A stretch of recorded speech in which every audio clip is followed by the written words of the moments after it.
Ukraine. 3,000 U.S. troops deploying to Eastern Europe. Some armor will be going with them, apparently. To what effect, and what do you expect?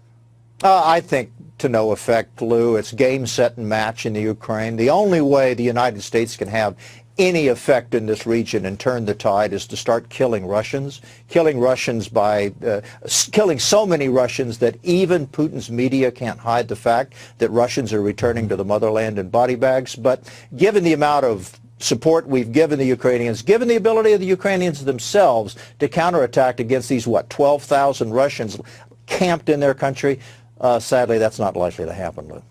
General Bob Scales bringing us, right up to the point on U.S. involvement in the world. Leading from behind, I believe it's called, General. I believe so, Lou.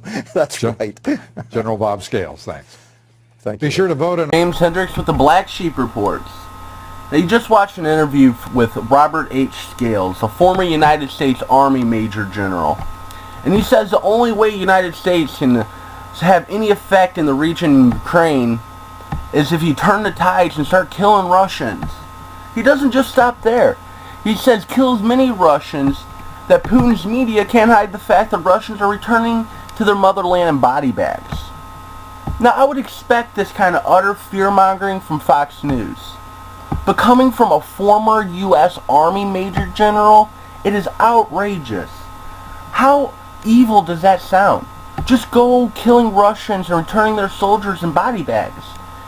Even if you feel that strong about it, General, take a gun, we'll parachute you in Ukraine, and you can fight the war alone.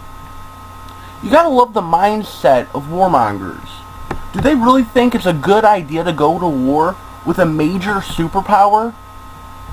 Just alone, the American troops who have died fighting the war in Iraq and Afghanistan totaled to 6,802 as of April. Now, these are American troops coming home in body bags. All for what? Fighting for freedom? Or is it fighting for corporations to make money? Dick Cheney's corporation Halliburton made $39.5 billion on the Iraq War. Now, Russia isn't a country you just want to be pushing around. Do you really want to start poking the bear? Russia is already preparing in case of a nuclear war.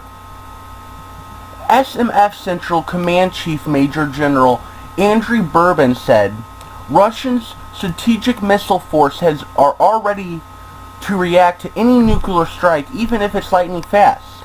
And a retaliation strike would take place in all circumstances without hesitation, he added. Russian strategic missile forces are positioned geographically in such a way that no global strike can knock them off completely. Now, does that sound like a country you just want to make open threats with? Russia has threatened to use nuclear force to defend Crimea and warned the same conditions that permitted it to take military actions in Ukraine exist in the 3 ballistic states, all members of NATO. Now, Ukraine, just last month in Germany, Russia said that an attempt to return Crimea to Ukraine would be met forcefully, including through the use of nuclear force.